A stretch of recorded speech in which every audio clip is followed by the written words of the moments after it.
Millionaire took his plain secretary to dinner and froze when she walked in like a goddess. Hello everyone. Before we begin today's story, I have a small favor to ask. Please hit subscribe and turn on the notification bell so you never miss our channel's new videos. It is quick, free, and the best way to support us in bringing you more dramatic stories. Your support means the world to us. Where are you watching from? Drop your city or country in the comments below. Thank you very much. Now, let us return to our main character. The night had settled over Manhattan with the kind of quiet elegance only the city could carry. Inside the Doyle, a fine dining restaurant overlooking the river, the soft glow of pendant lamps hovered above tables dressed in white linen. Silverware chimed in delicate, polite rhythms. Waiters moved like clockwork. Every guest looked polished, confident, and expensive. At the corner table reserved for high-profile clients, Logan Reid waited alone. His tailored charcoal suit blended into the warm shadows, but the tension in his jaw stood out sharply. He checked his watch again, as if hoping time would speed up and end the strange decision he had made a week earlier. A restless thought crossed his mind. What am I doing? Why did I invite her? Before he could complete the question, the restaurant doors opened. The cold air from the river swept inside, carrying a quiet ripple through the room. Conversations softened. Faces subtly turned. Logan followed their gaze and froze. A woman stepped through the doorway, pausing under the warm chandelier. Her black dress was simple, nothing extravagant, but somehow it made her look luminous. Her hair, usually tied back in a rushed bun, fell freely over her shoulders. Her makeup was light but precise, like someone had gently revealed the features she had been hiding. She looked unsure of herself, shifting her clutch from one hand to the other. But even that uncertainty made her more real. For a breath, Logan forgot where he was. Forgot why he had brought her here. Forgot every careless comment made by the executives who had laughed at the idea of him showing up with someone like her. The hostess approached her with a smile. "Miss Collins? Right this way." Logan stood automatically, the chair sliding back against the polished floor. As she stepped closer, he found himself staring, trying to place this version of her beside the quiet woman from the Brooklyn office. The Ava Collins he saw every day wore cardigans with thinning fabric, carried stacks of reports against her chest, and tried to slip through hallways without being noticed. This woman did not disappear. She arrived. "Hi, Mr. Reid," she said gently, her voice familiar but somehow steadier. "It is me, Ava." There was a small tremble in her smile, as if she feared he might regret inviting her. But Logan could not form an answer. All he could manage was a quiet exhale he hoped no one heard. She took the seat across from him, smoothing the hem of her dress nervously. "I hope I am not too early," she said. "Traffic was lighter than I expected." Early? He almost laughed. She could have arrived an hour late, and he still would have been stunned. For a moment, neither of them spoke. The restaurant lights shimmered against the river outside, scattering reflections across the window beside their table. Logan caught the glimmer of something familiar in her eyes. Softness, caution, a tired strength she had carried long before this night. A waiter approached, filling their water glasses. Ava thanked him quickly, politely, the same way she thanked the janitor in the office or the mail carrier who brought in heavy packages. It was her default setting, kindness without calculation. Logan sat back slightly, still trying to grasp the shift. This was supposed to be a simple dinner. A professional appearance for investors. A harmless act to disprove a few arrogant comments. But as he watched Ava adjust her bracelet, as her shoulders rose and fell in a slow, steadying breath, he knew something had changed. Not because she looked stunning, but because for the first time, he wondered why he had never really seen her before. And why this one night already felt like the beginning of something he was not prepared for. 6 weeks earlier, long before Ava Collins walked into the Doyle, looking like a completely different woman, Logan Reid had flown into New York for a routine inspection of the newly acquired Brooklyn office. It was late afternoon when he stepped out of the elevator, the kind of golden hour light that softened the steel and glass of the building, but did nothing to soften his mood. He had been reviewing quarterly losses, culture reports, and a list of internal complaints that painted the office as overworked, understaffed, and quietly resentful. It was the kind of environment he hated, the kind that always exposed what people were truly made of. As he moved through the rows of desks, he kept his expression neutral. Employees straightened up as if a silent alarm had gone off. Conversations halted. Keyboards suddenly clicked faster. Logan was used to that. People reacted to his presence the way students reacted to a principal walking into a classroom. Then he saw her. Ava. She was kneeling beside a jammed printer, sleeves rolled up, cardigan slipping from one shoulder. A stack of contracts lay beside her.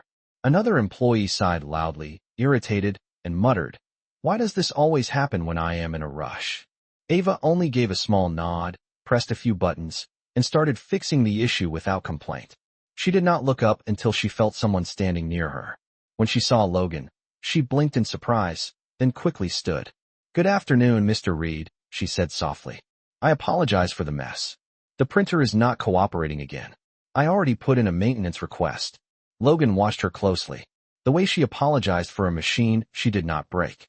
The way she moved aside so the annoyed employee could grab the document and rush off without even acknowledging her effort. She was quiet, efficient, invisible, the kind of person most executives would overlook without a second thought. But Logan remembered something others did not. He remembered a woman just like her. A few months earlier, during an undercover visit in another branch, he had been mistaken for a temporary IT worker. People barely noticed him. They spoke freely around him. They ignored him unless they needed something. It was the clearest window into the company he had ever had. And among all the noise, one person had stood out.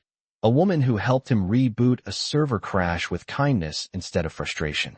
A woman who gave him a $1 ballpoint pen because this one always works when everything else falls apart. She had no idea he was the CEO. She simply saw a coworker who needed help. Ava reminded him of that moment. Of that type of goodness. Rare. Quiet. No agenda. "Do you always handle maintenance issues yourself?" Logan asked. Ava brushed a loose strand of hair behind her ear. "Only when I cannot find someone else to help and the deadline is close. I do not want anyone to get in trouble for missing a submission." Her answer was simple, but it carried weight. Logan nodded, though he felt something unfamiliar tug at him. Curiosity. Respect. A small spark he did not intend to keep. As he walked away, he heard a soft thank you behind him. She was thanking the employee who had walked off without a word. Her voice was gentle, steady, without bitterness. That night, after he returned to his hotel suite overlooking the city, he tried to focus on a stack of digital reports. Revenue projections, labor distribution charts, department turnover rates. Yet his mind drifted back to that single interaction. The way she spoke.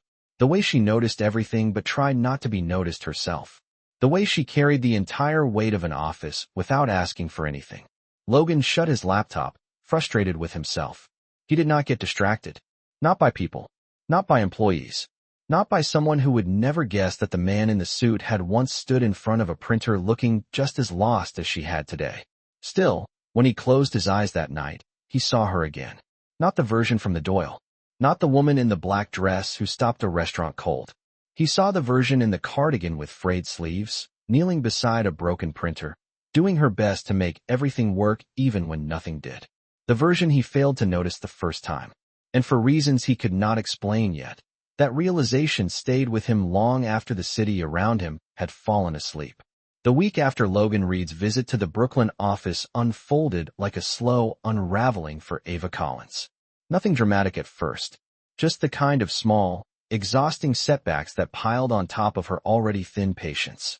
On Monday morning, the subway stalled between stations for 20 minutes, causing her to arrive late to work for the first time all year. On Tuesday, her father's physical therapy clinic left a voicemail reminding her that their balance was overdue. On Wednesday, her manager, overwhelmed by corporate pressure, snapped at her for a spreadsheet error that she did not even make. Ava apologized anyway. She always did. By Thursday, the stress caught up to her. She skipped lunch to finish assembling board packets and did not realize how long she had been sitting until her legs tingled with numbness. When she finally clocked out near 9 p.m., her head was light, her stomach empty, and her chest tight from holding in too many emotions at once. Outside, the early spring wind cut through her thin coat. The streets near the station were quieter than usual. As she walked, she scrolled through her bank account on her phone. A red notification blinked at the top. Low balance alert. She paused under a flickering street lamp. Her paycheck had finally arrived. It was still not enough. Rent. utilities, medication for her father, groceries, more therapy sessions. The numbers blurred together. Her throat tightened. She shut off her phone and kept walking, trying to breathe through the discomfort rising in her chest. She had handled worse. She would handle this too. But as she turned onto her block in Queens, she saw a slip of paper taped to her door. A bright orange notice. Urgent. Rent past due. Contact management immediately. The air left her lungs. She checked the date. She was late by only 4 days. For days. She had called the building office and explained her situation. She had never missed a full month. She had always paid, sometimes with pennies and leftover tips from part-time shifts years ago, but she had paid. Ava stepped back, leaning her shoulders against the wall, trying to steady the pounding in her head. Tears pressed at the edges of her eyes, but she forced them back. Crying would not change anything. You look like someone who has carried too much for too long, a voice said gently. Ava startled and turned. An older woman stood on the landing, holding 2 grocery bags. She wore a navy cardigan and comfortable shoes, the kind a grandmother would wear for long walks. Her gray hair was pulled into a neat bun, and kindness settled naturally into the lines of her face. I am sorry, Ava said quickly, wiping her eyes. I did not mean to stand in your way. You are not in my way, the woman replied. You are just hurting. The stranger stepped closer. I am Ruth. I live on the 2nd floor. I have seen you rushing up and down these stairs for months, always carrying folders and paperwork. You remind me of my daughter when she was your age. Ava tried to smile. It has been a long week. Ruth's eyes drifted to the orange notice. Those things do not define you. They are just paper. Paper can be dealt with. People are what matter. Ava swallowed the lump in her throat. I will figure something out. I always do. I believe that, Ruth said. But there is no rule saying you have to figure it out alone. Ruth shifted her groceries and nudged one bag forward. I bought too much soup.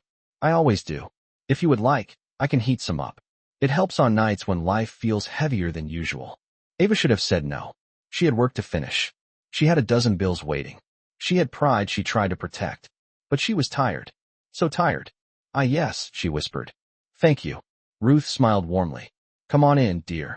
A hot meal does not solve everything, but it reminds you that tomorrow is still coming. Inside Ruth's apartment, the light was soft and warm. The smell of homemade vegetable soup filled the air. Ava sat at the small kitchen table, her hands wrapped around the warm ceramic bowl while Ruth moved around with practiced ease. No one should face hard days alone, Ruth said as she poured tea. Sometimes the world gives you storms. And sometimes, if you are lucky, it gives you people who help you walk through them. Ava lowered her gaze to the steam rising from the bowl. For the first time that week, something inside her loosened. Just a little. Just enough. She did not know yet that kindness like this was not random. Kindness had a way of circling back. Kindness had a way of finding the right people at the right time. And somewhere across the city, in a hotel suite overlooking the East River, Logan Reid sat awake, unable to focus on anything except the quiet strength of a woman who had no idea how much she had already changed him. The following night, after leaving Ruth's apartment with a warm container of leftover soup and a heart that felt slightly less heavy, Ava Collins forced herself to focus on solutions. She could not afford to fall apart. Not now.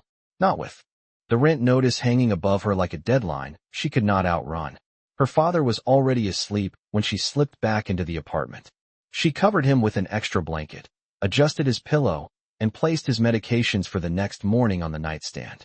Then she returned to the living room, opened her laptop, and began calculating again. Numbers flickered across the screen. Paycheck, rent, utilities, medical bills.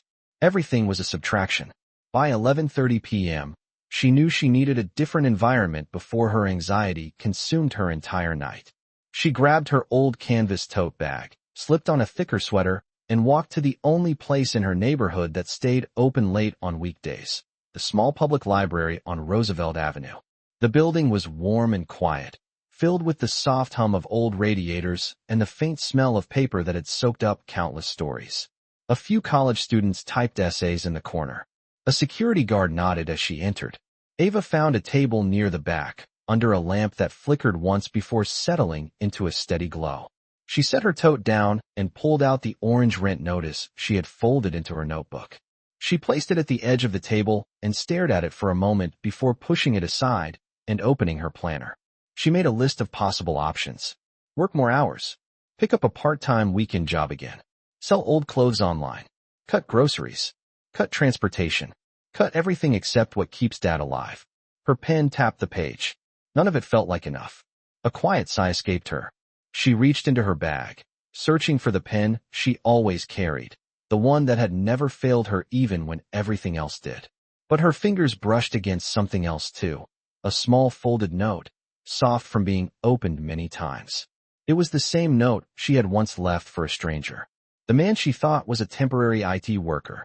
The man she had given a bag of chips and a soda because he looked tired and hungry. The man with gentle eyes behind glasses, who had smiled at her as if the simple gesture mattered far more than it should have. She never forgot that moment. She never expected him to remember it either. Ava unfolded the note, reading her own handwriting. In case your day is as bad as my computer. A soft, involuntary laugh drifted from her lips. She had been younger then, less burdened, still hopeful that kindness would always circle back. Even though she never saw him again, she often wondered if she had imagined the warmth in his expression. It was hard to tell. Life had been difficult long before that day, so she tried to cling to moments of gentleness wherever she could. She closed her eyes, letting the memory settle. The way he looked at her, quiet, surprised, grateful, had stayed with her far longer than she expected. She remembered thinking, some people do not need to say much for you to know their heart. For a moment, she wondered what had happened to him. Was he working in another city now? Did he ever figure out that software install? Did he still carry that cheap pen she gave him? Her mind drifted further, forming a picture she had no reason to form. A picture of the man he might have become. Someone decent. Someone grounded. Someone who understood struggle, even if he could not solve it. She shook the thought away. Reality waited. She opened her planner again and wrote at the top of a blank page, ways to stay afloat. Her handwriting tightened, as if bracing itself. She began planning meticulously, line by line. She knew she would have to speak with her landlord the next morning, negotiate, promise payment as soon as possible. Time slipped by in the steady hush of the library. Around 1 a.m., one of the college students began packing up his books. The security guard made rounds. Ava finished her list, closed her planner, and stretched her stiff shoulders. Before she left, she glanced once more at the small note on the table. It reminded her of a version of herself who believed that even tiny actions could matter. Perhaps she needed to remember that again. As she stepped outside, the night air wrapped around her. A car passed by slowly. Somewhere down the block, a dog barked. And above her, the city lights shimmered against the dark sky. Ava tightened her grip on her tote and walked home, unaware that only a few miles away, on the 28th floor of a hotel looking over the East River, Logan Reid sat awake at his desk. He was staring at an object he had not touched in months. A simple ballpoint pen, cheap, lightweight, disappearing in the shadow of his expensive planner. But it had outlasted every pen he had ever used, because it had been given to him without expectation, without calculation, without knowing who he was. Logan turned the pen slowly between his fingers, thinking of the woman who had offered it with an apologetic smile, telling him, "This one always works when everything else does not." He had seen hundreds of faces in his career, but hers had lingered. He did not know her name back then. He did not know her circumstances. He did not know how much she carried on her shoulders. But after seeing her again in the Brooklyn office, kneeling beside a broken printer with that same quiet determination, he felt a familiar pull. A reminder that humanity still existed in places where ambition often drowned it out. And as he placed the pen carefully inside the breast pocket of his suit jacket, he already knew something Ava did not. Their paths had crossed once by accident, the second time by fate, and the third would happen very soon. 2 days after her late night in the library, the week caught up to Ava Collins in a way she could no longer hide. Her body felt heavier, her steps slower, and her thoughts clouded with the constant worry of balancing bills and caring for her father. She pushed forward anyway, arriving at work early, leaving late, doing everything she could to stay unnoticed and reliable. By Friday evening, her energy had worn thin. She returned home, checked on her father, and warmed the last portion of soup Ruth had given her. Ruth knocked gently an hour later.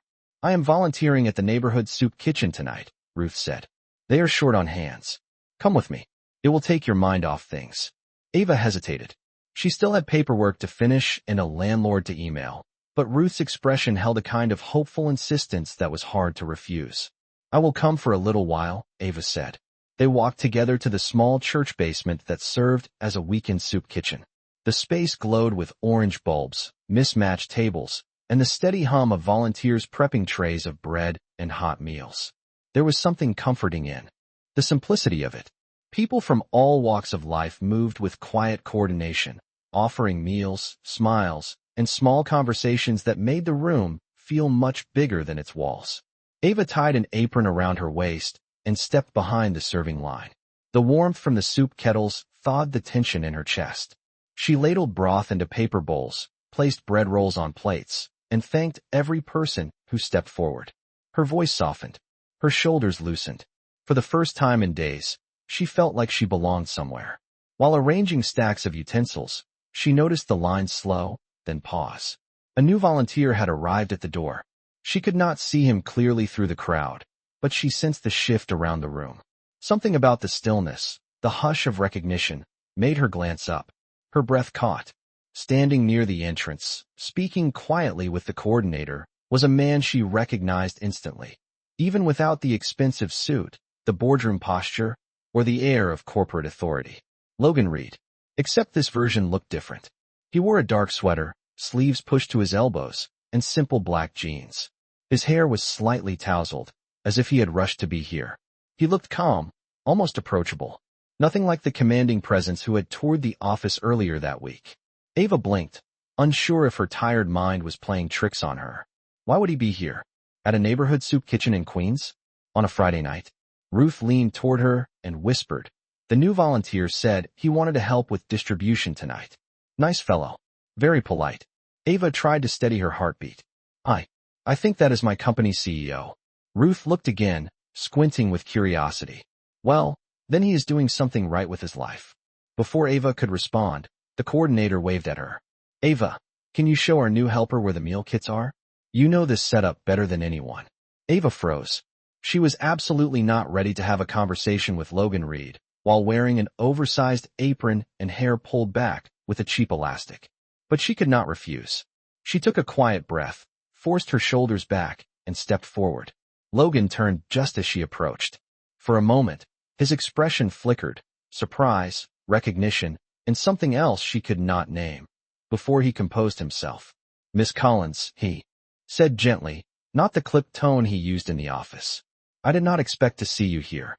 I volunteer sometimes, she replied, keeping her voice steady. This community is important to me. It seems like you are important to them too, he said, nodding toward the people she had been serving. She felt warmth creep up her neck. I am just helping where I can. Then we have that in common, he said. The line moved again, and the coordinator called out for more stacked trays. Ava guided him toward the back counter, showing him the setup.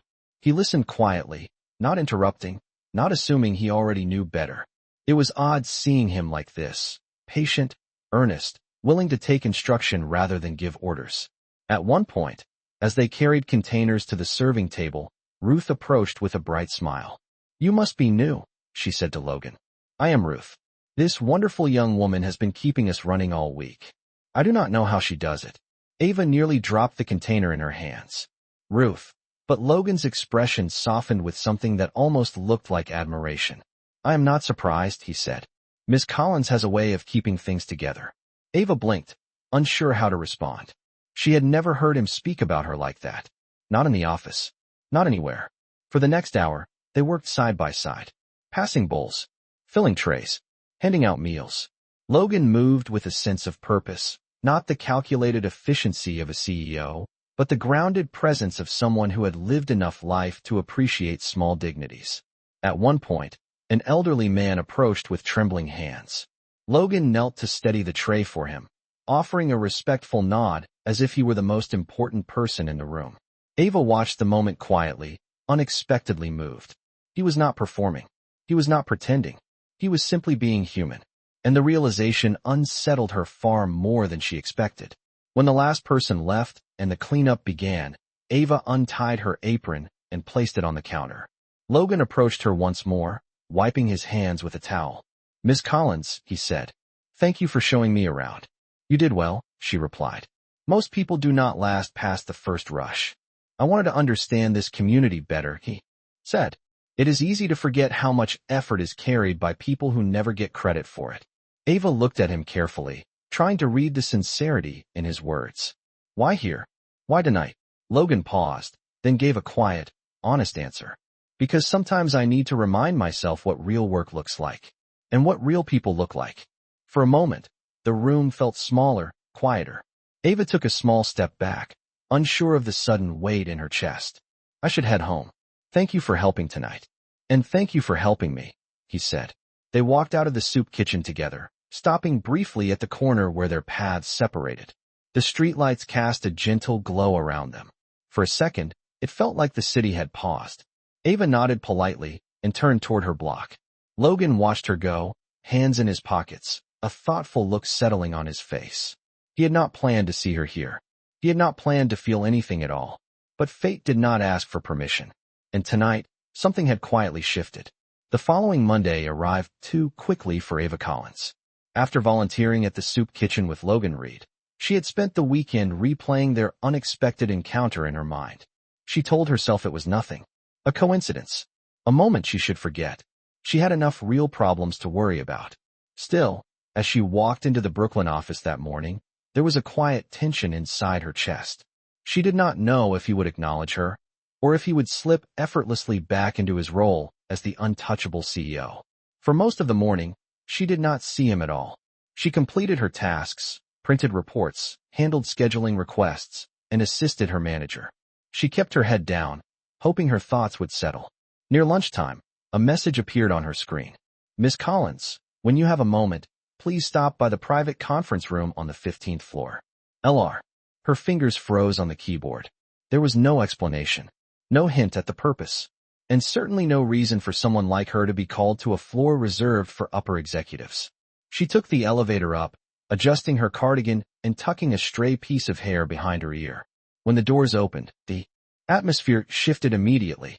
The 15th floor was quiet, sleek, polished. Every surface gleamed.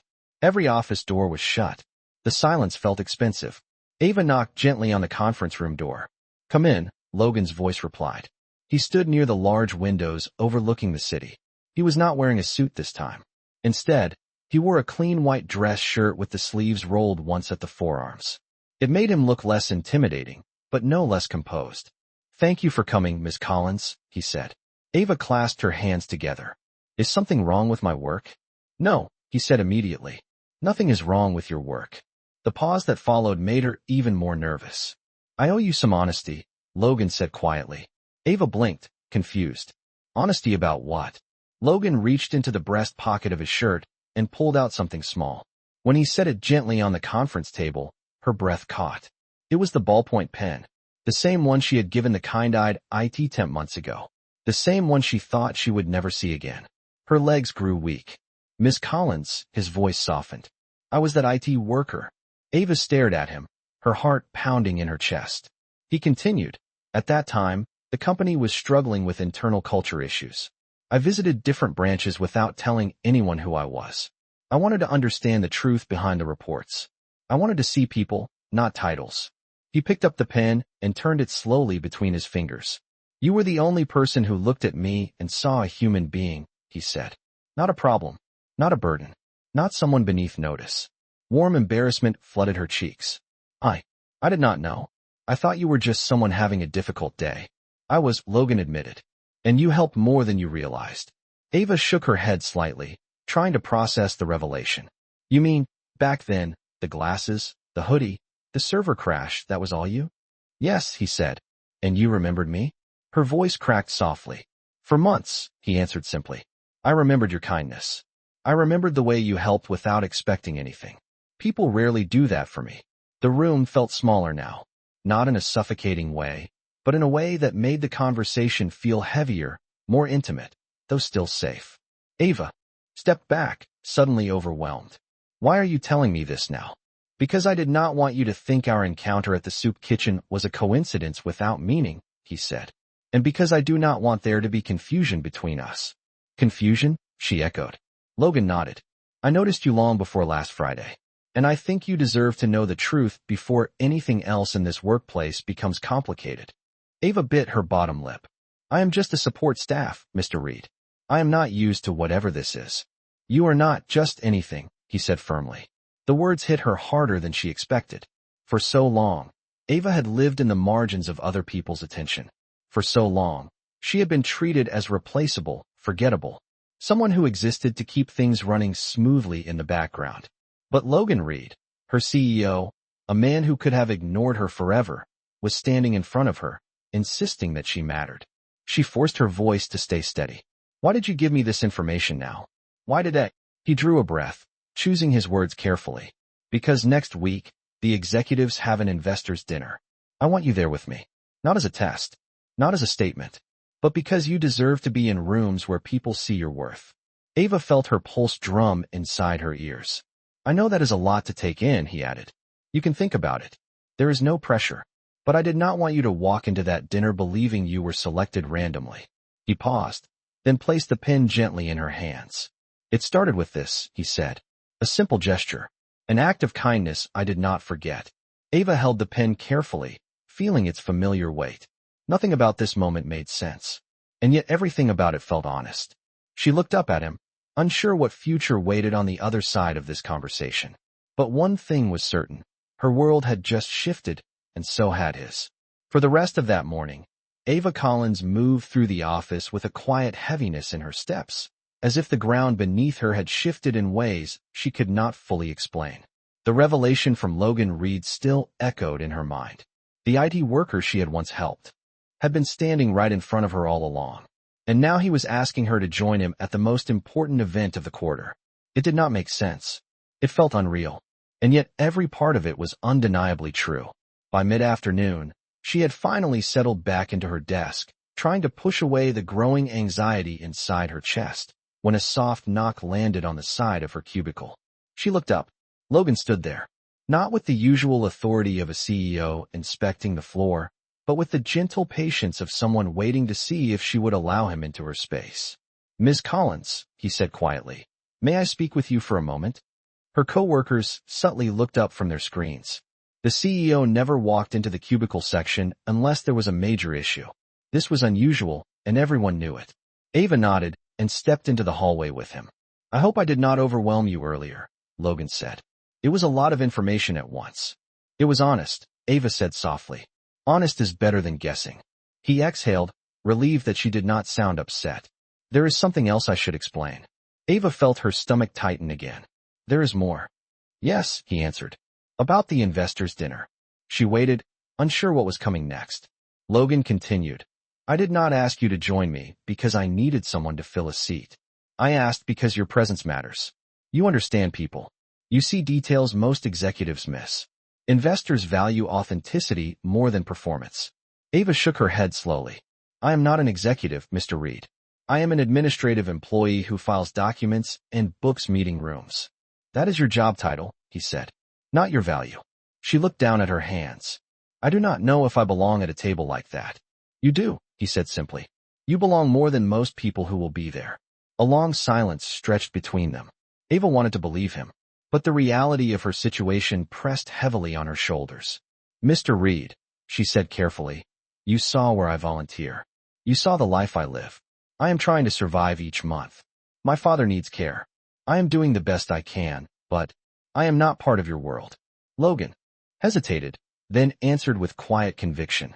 You do not have to be part of my world for me to respect you, or to want you included. The sincerity in his tone made her pulse grow uneven. She had never been spoken to that way at work, certainly not by someone at his level. He continued more gently. The dinner is not about appearances. It is about connection. Investors trust leaders who align with people who understand real life. You do. You have lived it. Ava swallowed hard. And what do you need from me there? His answer was immediate. Your presence. Your perspective. Nothing more. And if people talk? She asked. If the office thinks I was chosen for the wrong reasons? Logan's jaw tightened. People can talk. I will deal with that. This was the part that frightened her the most. She did not want to be seen as someone using a connection to get ahead. She did not want whispers behind her back. She did not want her integrity to be questioned. I am still unsure, she admitted. I do not want to be a problem for you. Or a rumor. You are not a problem, he said. And you deserve to walk into a room without feeling small. Ava lifted her eyes to meet his. There was no pressure in his expression, no manipulation, only a patient hopefulness. He reached into his pocket and handed her a small envelope. This is the event schedule, he said. Look through it. Think about it. You do not have to answer today.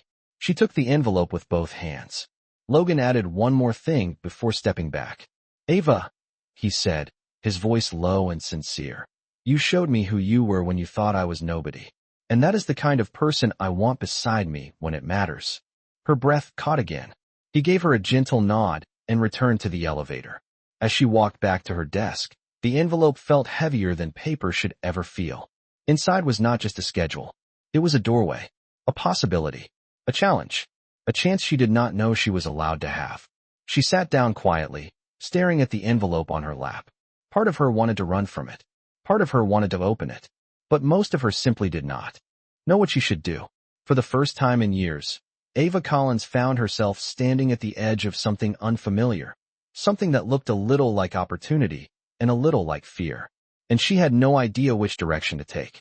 The rest of the week unfolded with an unusual, breathless energy for Ava Collins.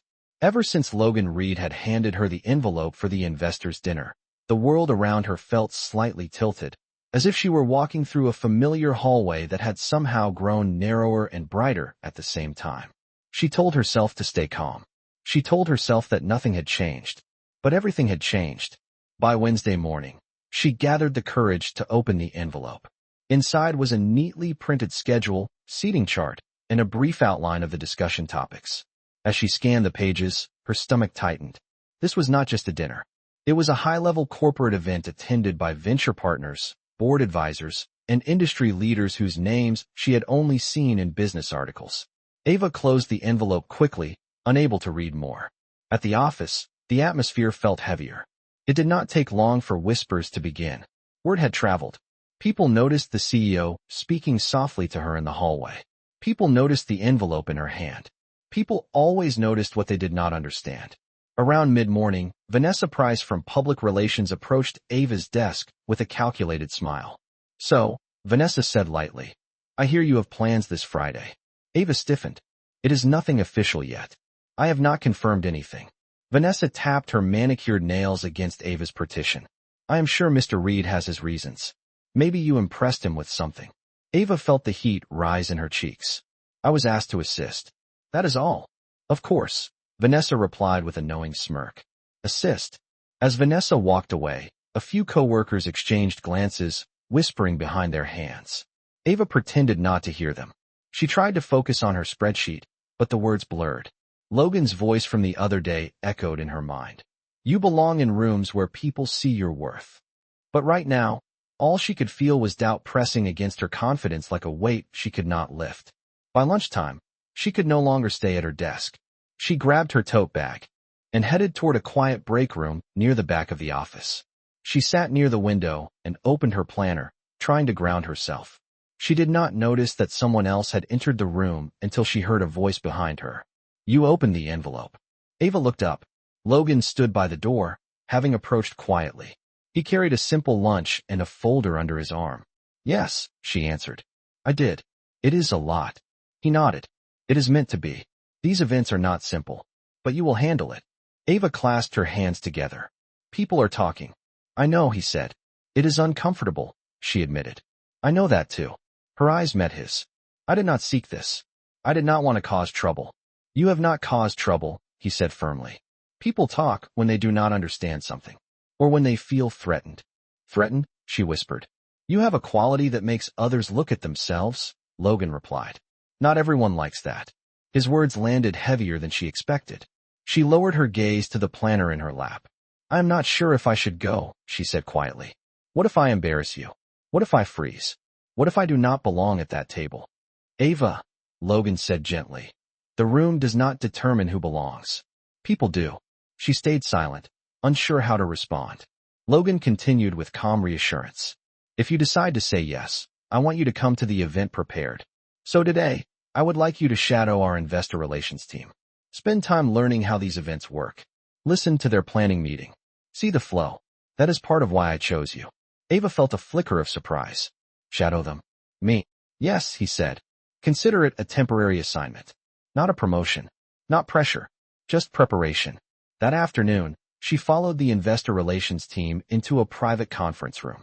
They welcomed her politely, but with a hint of apprehension, unsure why the CEO had personally requested her presence. Ava sat quietly and took notes as they discussed guest lists, talking points, and how to prepare the presentation packets. She learned how the hosts approach conversations with investors. She learned the importance of timing, small gestures, and interpersonal observation. Several times, members of the team glanced at her, perhaps expecting her to struggle or lose interest. But Ava listened with complete focus. She asked thoughtful questions that revealed her ability to see connections others missed. She noticed patterns in investor behavior that even the senior coordinator had overlooked. By the end of the meeting, one of the managers whispered to another, "She is actually really sharp." Ava did not hear it, but Logan did. He had stepped into the doorway unnoticed, observing quietly. Later that evening, as Ava returned to her desk, Logan approached once more. "How did it go?" he asked. She looked at him with a mixture of exhaustion and realization. "I learned more in 2 hours than I thought I would in a week." His expression softened. "And how do you feel about Friday now?" Ava held the event folder against her chest, her fingers tightening slightly around the edges. "I am still scared," she admitted. "But I think I can do it." "That is all I needed to hear," Logan said. Their eyes met again, a quiet acknowledgement passing between them. Ava turned back toward her cubicle, feeling the weight of the day settle into something new, something like possibility. The path ahead was uncertain. But for the first time, instead of shrinking back, Ava Collins took a small step forward. The morning after Ava Collins finished her shadowing training with the investor relations team, the Brooklyn office felt different. Not in a loud or obvious way, but in a quiet shift of energy that trailed behind her like a shadow. People looked up a little too quickly when she walked by. Conversations stopped a little too suddenly. Eyes lingered a little too long. She told herself it was in her imagination. It was not. By mid-morning, whispers had spread across departments. A few curious glances from accounting. A half-hidden smirk from public relations. The weight of attention pressed against Ava like an invisible hand on her back. At 10:15 a.m., the first real sign arrived.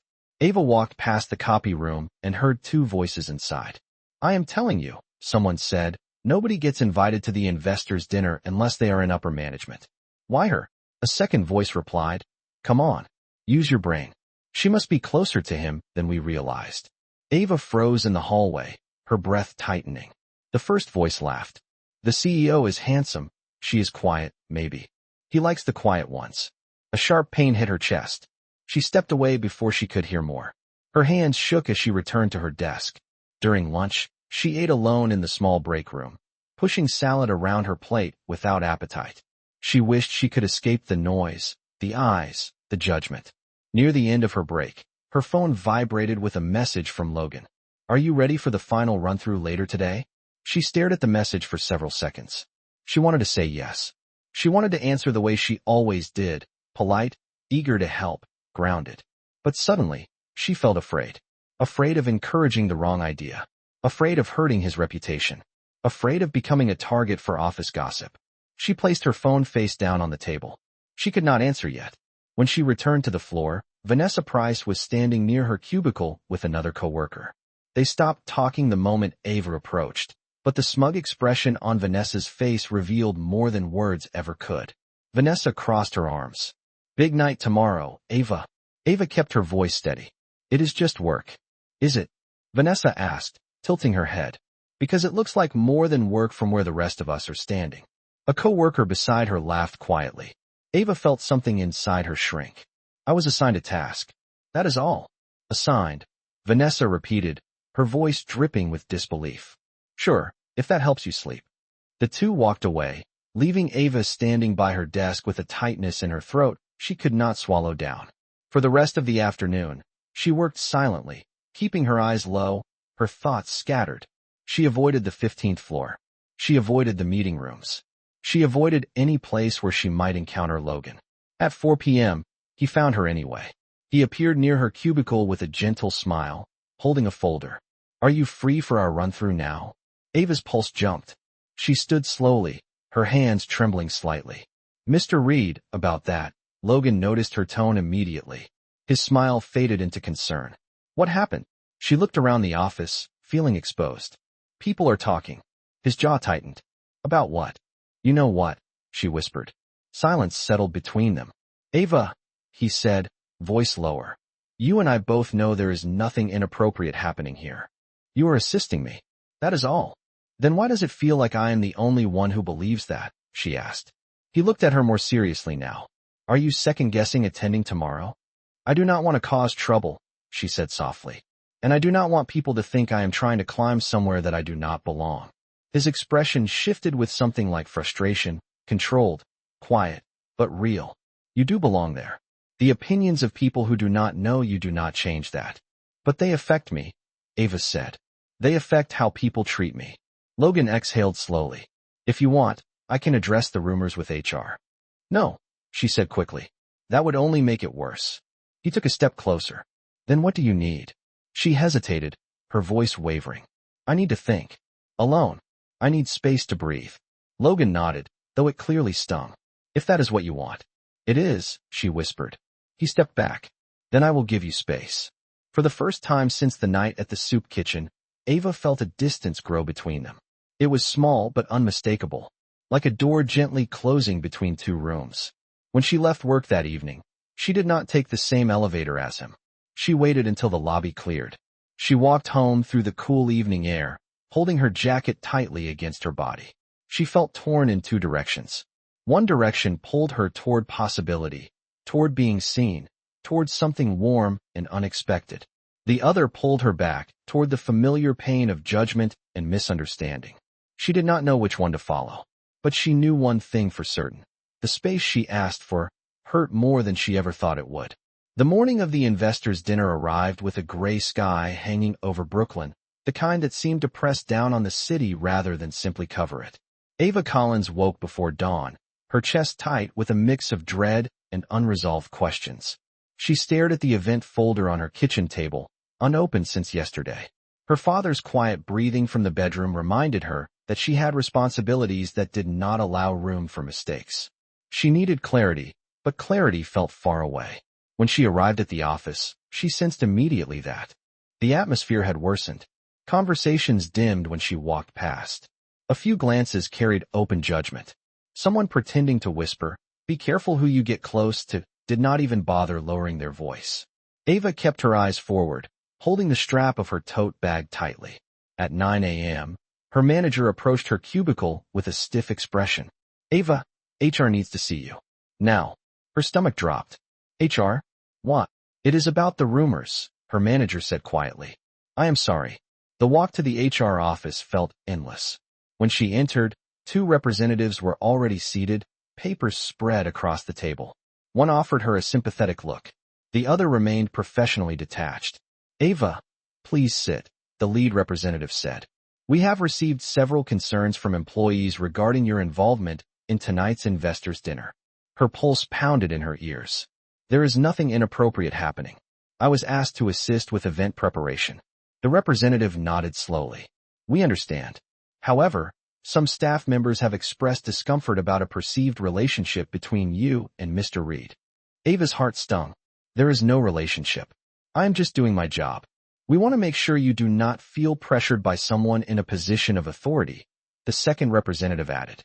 "If you wish, we can file a separate report or reassign you to avoid direct interaction with Mr. Reid."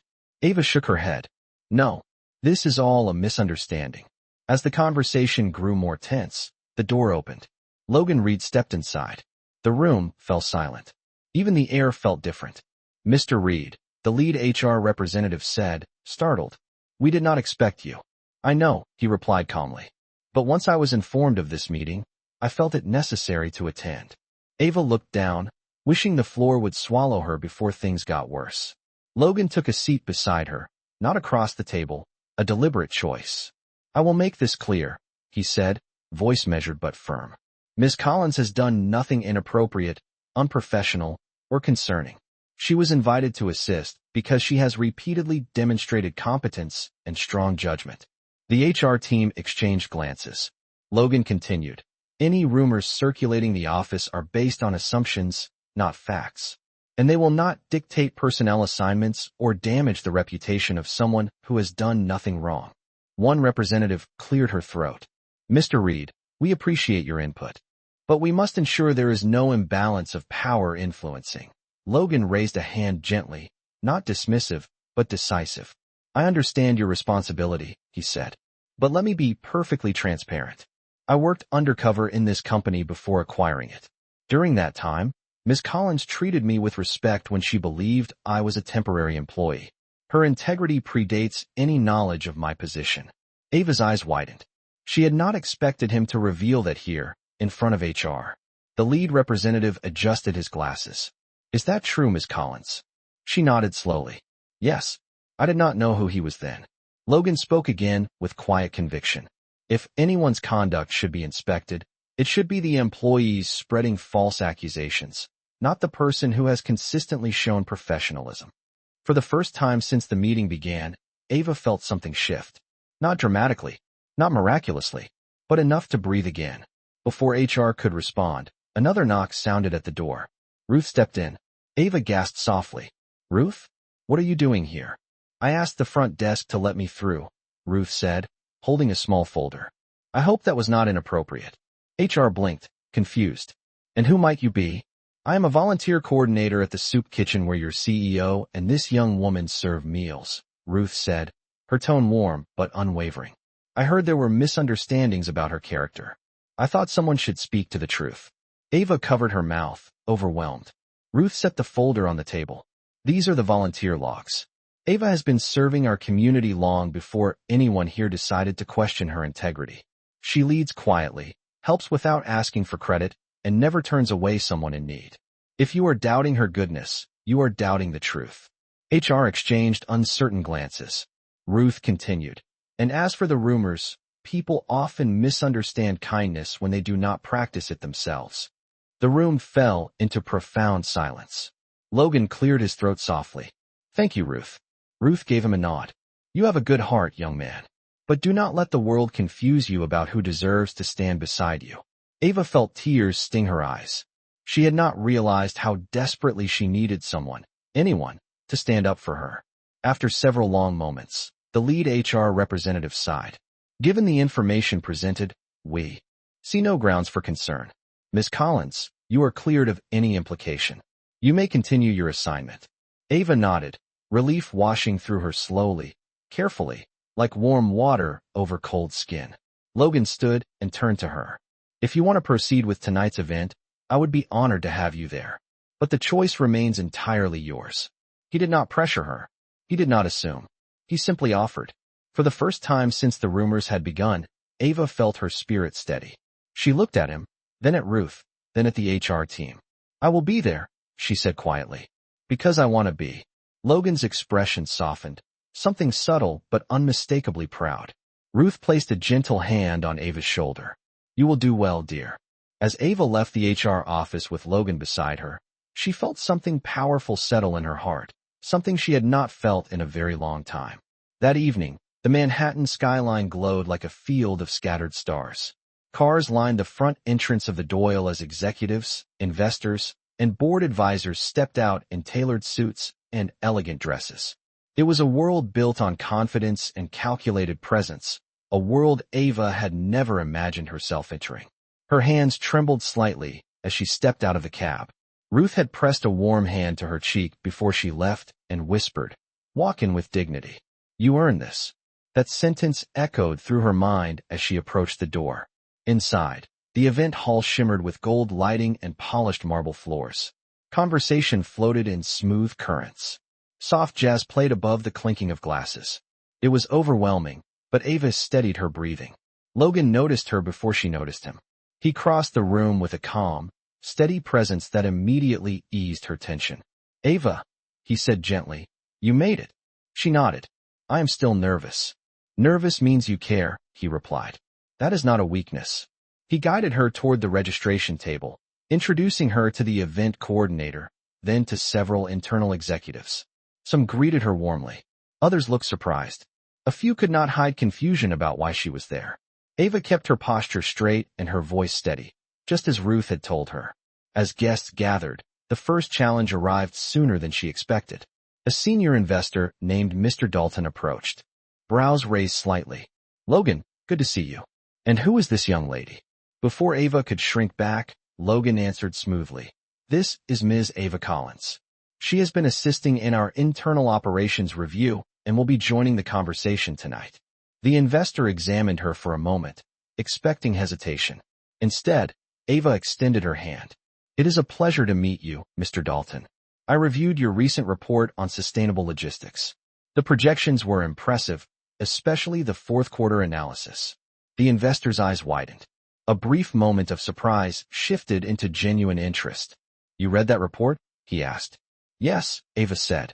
"I found the long-term strategy particularly insightful." Mr. Dalton laughed softly, pleased. "Well, it is refreshing to meet someone who actually reads the footnotes." As he walked away, Logan leaned closer. "You handled that perfectly."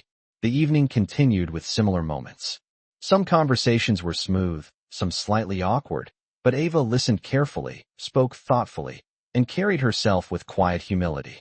She noticed details others overlooked: investors who preferred direct information, partners who appreciated personal connection, advisors who needed reassurance more than statistics. At one point, the head of investor relations whispered to Logan, "She is reading the room better than half our team." Logan replied simply, "I know." Near the end of the evening, the main discussion circle formed around the central table. Logan began addressing the group, outlining the company's upcoming strategy. His voice carried confidence, but when he paused to address the human-centered initiatives, he glanced at Ava. "Ms. Collins," he said, "would you share your observations from the internal review?" The entire table turned toward her. Ava felt her palms grow damp, but she inhaled calmly and spoke. "Our employees are capable and hardworking," she said. "What they need is not pressure. They need support. Strong leadership stems from understanding the ground-level challenges. When people feel seen, the company grows from the inside out." For a moment, the room was quiet. Then Mr. Dalton nodded. "She is right." A murmur of agreement spread around the table. Logan's expression softened with unmistakable respect. Not admiration, not sentiment. Respect. When the event concluded and guests began leaving, one of the senior advisors approached Ava. "You have a clear mind," he said. "We need more voices like yours." Ava thanked him quietly. As the hall emptied, Logan walked her to the entrance. The city lights reflected against the glass doors. "You were remarkable tonight," he said. "I was terrified," she admitted. "That makes your strength even more real." She lowered her gaze for a moment, letting the weight of the evening settle. "Thank you for trusting me," she said softly. "I trusted the right person," Logan replied. And for the first time in a very long time, Ava Collins stepped into the night feeling something she had almost forgotten: possibility.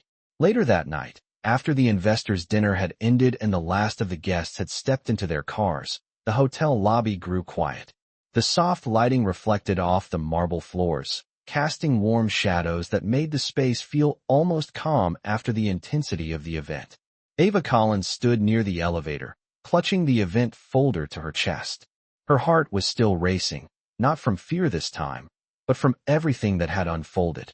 The conversations, the unexpected respect, the validation she never thought would come her way.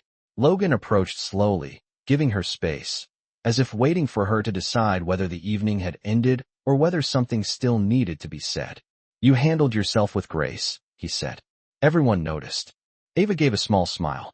"I only said what I believed." "That is exactly why it mattered," Logan replied. There was a pause, not tense, not awkward, just full of things unspoken. Ava looked at him carefully. "I need to ask you something, and I need you to answer honestly." "Of course," he said. She drew a quiet breath. "Why me? Why did you choose me for this? Not the role, not the dinner, but all of this." Logan took a moment before responding.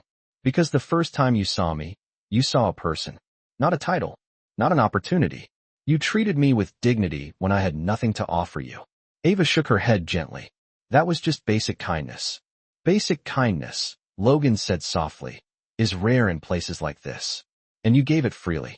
He did not move closer. He did not push. He kept a respectful distance, allowing her full control of the moment. And, he continued, I did not want gratitude to be mistaken for anything else. That is why I told HR everything. That is why I stepped back when you needed space. I wanted you to know that whatever you choose, it is your decision, not mine. Ava lowered her eyes. People will still talk. They will, he admitted.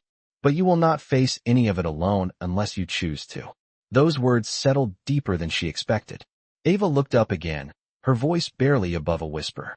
I have spent so long trying to stay invisible. Tonight made me see a different version of myself.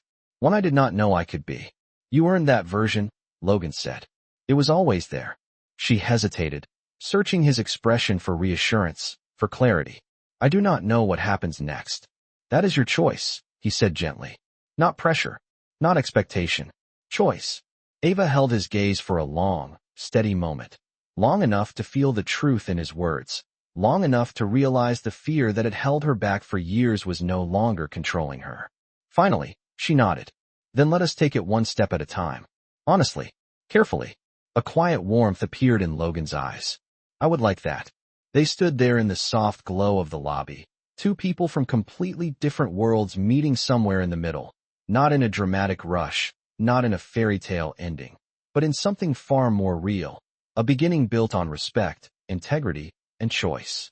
As Ava stepped into the elevator, she realized the night had not transformed her. It had revealed her. The following week arrived softer than Ava Collins expected. The tension that had once clung to the Brooklyn office had faded, replaced with something warmer, something closer to respect.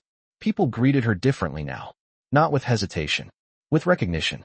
Her name on the internal memo had spread quickly. Her contribution had mattered. And quietly, so had she. By Friday afternoon, the sun dipped low across the city, sending streaks of gold through the office windows. Ava finished organizing her files when a familiar presence appeared near her desk. Logan did not speak at first. He simply stood there, hands in his pockets, watching her close her laptop. His expression carried a softness she had only seen glimpses of before, something unguarded, something undeniably sincere. Are you free for a moment? Logan asked. Ava nodded, her heartbeat steady but aware. They walked to the lobby together. The echo of their footsteps filled the hall in a slow, gentle rhythm.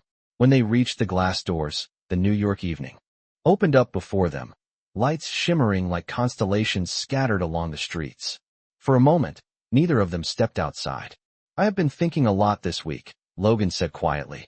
About the dinner, about the truth being out, and about you. Ava turned toward him, surprised by the openness in his voice. You changed the way I see my own company, he continued. You changed the way I see leadership. And maybe, you changed more than that. Ava felt warmth rise in her chest, the kind that did not frighten her this time. The kind that came from being seen honestly. She took a small breath. I am still trying to understand all of this.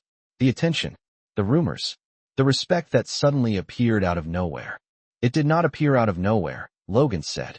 It appeared because people finally saw what I saw from the beginning. The air between them grew still, not heavy, just full of meaning. Ava looked down at her hands. Logan, whatever this is becoming, I want it to grow the right way.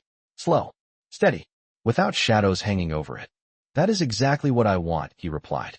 His tone was warm, grounded. No pressure, no rush, just honesty, and a chance. Ava lifted her eyes to his, and something aligned, clean and quiet, like two paths finally meeting at the same turning point. I can give you that chance, she said softly. A subtle smile tugged at the corner of his mouth. Not triumphant, relieved, hopeful. Outside, a breeze swept across the sidewalk, lifting a strand of Ava's hair. Logan did not touch it. He simply watched her tuck it behind her ear, as if the small action itself was something precious. May I walk you home? He asked. Ava hesitated for a gentle second, not out of fear, but to feel the truth of her answer. Yes, she said. I would like that. They stepped out into the evening together, side by side, their pace matching naturally as if it had always been meant to. The city lights glowed around them, but the warmth they carried between them felt brighter. No grand gestures, no dramatic declarations, just two hearts choosing each other, quietly, carefully, and completely on their own terms.